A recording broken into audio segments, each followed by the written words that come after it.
Recently I had a great question by @RobPallet5058 about how I go about trying to get interesting textures out of a traditional big band. So I thought it's a good chance to discuss some orchestration concepts, how I think about them and how they can be applied to the jazz big band. I've broken this down to 3 main ideas: instrument characteristics, balance and blend. Throughout we're going to have examples from your favourite composers, arrangers and big bands, including Count Basie, Duke Ellington, Glen Miller, Billy Strayhorn, Bob Curnow, Gil Evans of course, and I'll throw in some John Williams in there as well.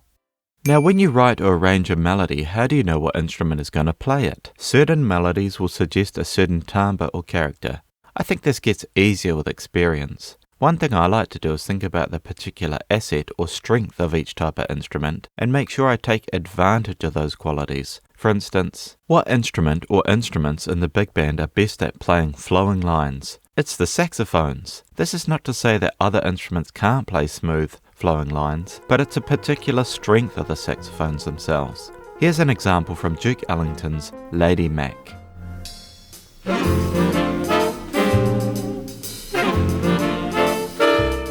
Hear how smooth and flowing they can sound as a group? So how about the brass? The brass have great punch and dynamic control, and the trumpets can be super bright, especially when in unison. This isn't an example from jazz music, but it's a good example of bright trumpets. It's the Star Wars theme, and it's 3 unison trumpets playing over the whole orchestra. No other instruments are on the melody at this point. Here's another example from Diminuendo and Crescendo in Blue by Duke Ellington. It is 4 trumpets playing in tight harmony.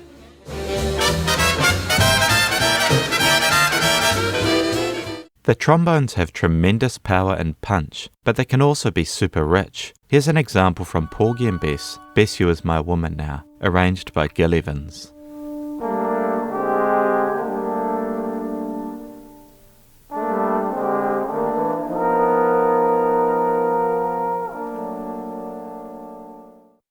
Joe Garland knew this when he arranged Glen Miller's In the Mood. The saxes are playing the smooth lines with the brass punctuating. A lot of big band jazz utilises this sort of texture. The piano is great at contrasting with the horns, something we'll discuss later, and its great advantage is that it can accompany itself, playing a variety of textures, chords and melodies. Guitar is great at accompanying the ensemble with rhythmic chords. It blends in a little better than the piano, so it's great at providing rhythm and harmony. Basie's band was particularly known for its great swing feel. In The Queen Bee by Sammy Nestico, you can hear the guitar playing a chord each beat, which is typical in big band music. The bass's main advantage is its low range. It can extend below the other instruments, providing a smooth harmonic foundation for everything above. It can also have a nice attack, which propels the rhythm and can work well with a baritone sax or bass trombone. Drums have amazing dynamic range, and an awesome variety of sounds that they can create. As they are generally played with sticks, they can easily provide the most rhythmic drive. With their dynamic and rhythmic power, they can set up entire phrases. Here is a famous fill from The Queen Bee.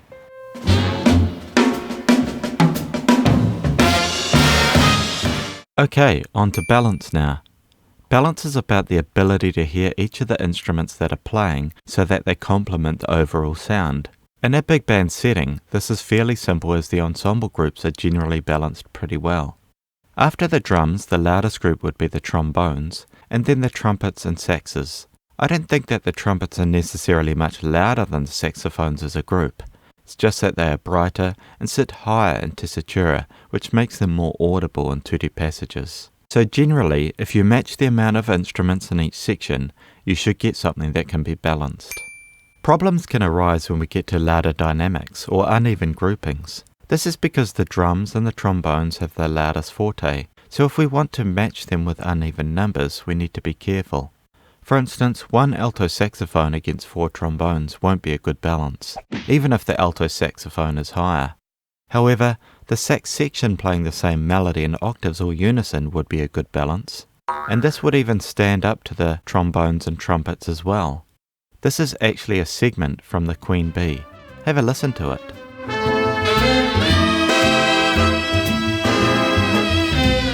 One trumpet can balance with all the saxes, provided it is on top of the texture and that the saxes aren't marked forte and dynamic. Its brighter tone allows it to sound as the lead. However, if it were buried inside the voicing, it would be a lot harder to hear it. Here is Duke's Almost Cried from the wonderful Anatomy of a Murder soundtrack.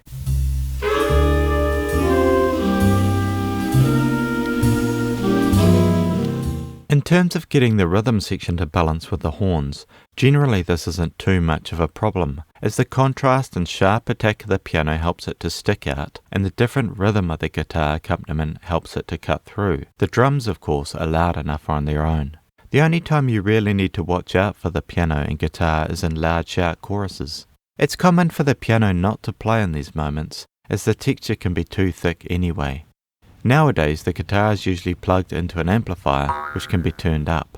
However, it's usually left at the same volume as during the quiet passages, either joining in with the ensemble on a melody line or comping on the chords.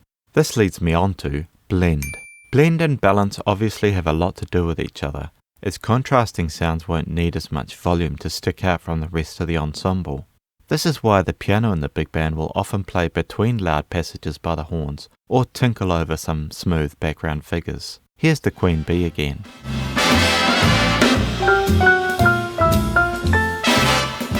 But what is blend in terms of orchestration? A good or successful blend is when different instruments combine and sound as a whole. If instruments blend well together, the music will sound richer and fuller.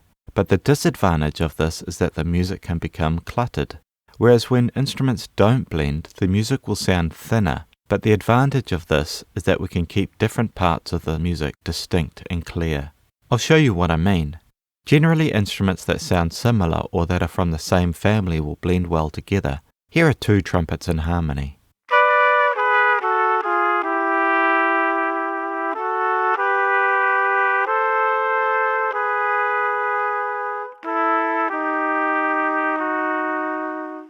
And trumpet and trombone. This could be in octaves,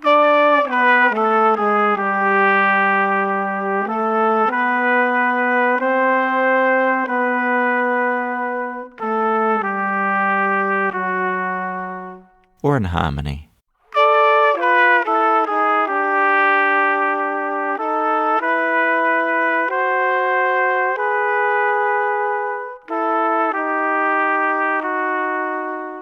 Each instrument is distinct, but blend into coherent sound. By the way, these examples are from my other orchestration videos, and they are real recordings of live players. The interval between the instruments is a factor as well. Even if you have timbres that blend well, like a trumpet and trombone, but they're quite far apart, it can be harder for them to be heard as a combined sound.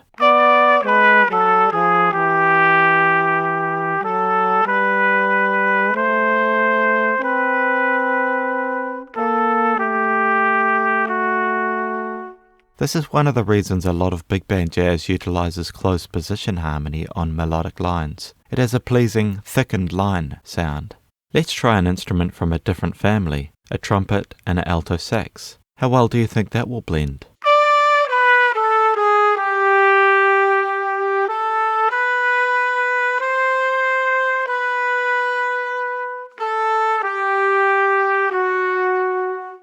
It's actually pretty good, isn't it? This can be upset slightly if you place the trumpet below the alto sax, when you want the alto sax to be the melody. Even though the blend is pretty good, the brighter tone of the trumpet distracts from the melody slightly.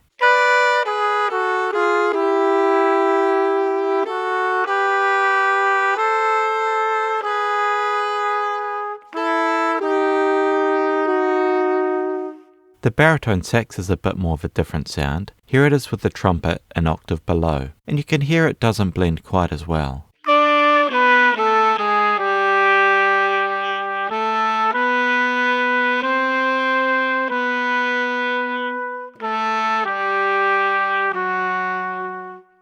But these all blend better than the guitar, piano and drums do. Let's hear what the piano and trumpet sound like together.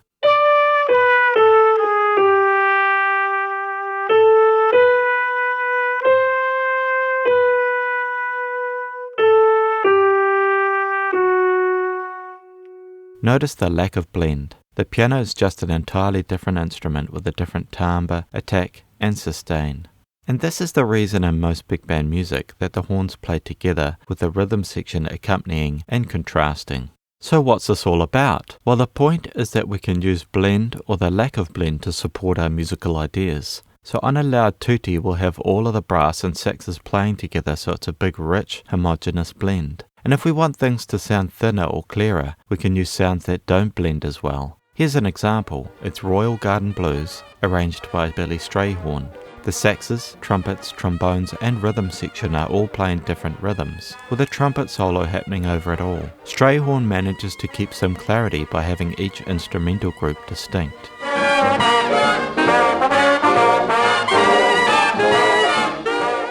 By the way, if you're enjoying the content, please feel free to visit my Ko-fi page and support me. I also give online lessons if you need some help with your work. And let me know in the comments section if you'd be interested to see another video where I apply these ideas to other big band topics.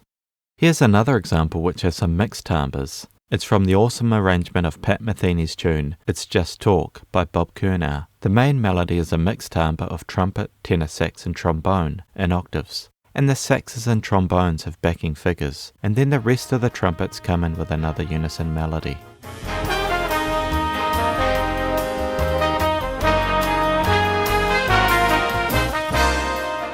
And to end, a word about brass mutes. The main principles of blend still stay the same, of course. It's just that you get more timbral options, and options are what we like when we're orchestrating. If you're not familiar with brass mutes, ask a local brass player, as there can be a few tricks to using them. I'll just go over the more common ones here. The Harmon and straight mutes sound slightly pinched, so they tend to blend less well with the saxes and trombones, whereas the cut mute tames the higher frequencies of the instrument, and thus will make it blend more with the saxophones and the guitar.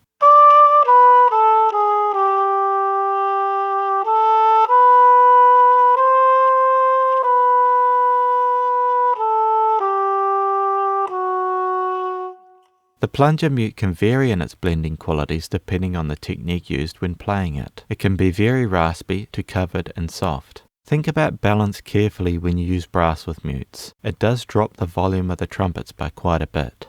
4-cup muted trumpets in harmony give us that really nice old school sound.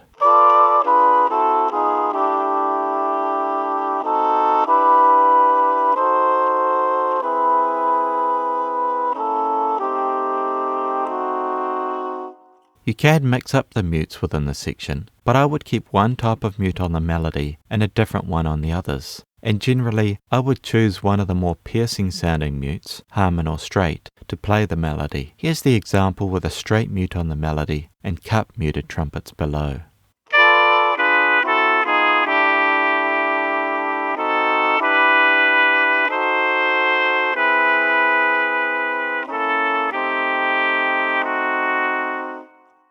Harmon mutes are rarely used on trombones in the jazz idiom. Cup, straight, and plunger are the most common.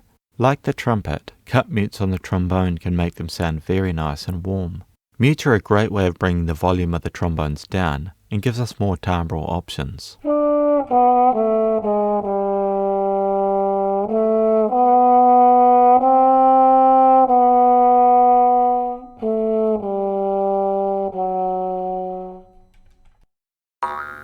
Here's an example from where straight mutes have been used for their lack of blending ability. This helps to keep the texture clear even though the whole band is playing. It's Take the A Train, arranged by Billy Strayhorn.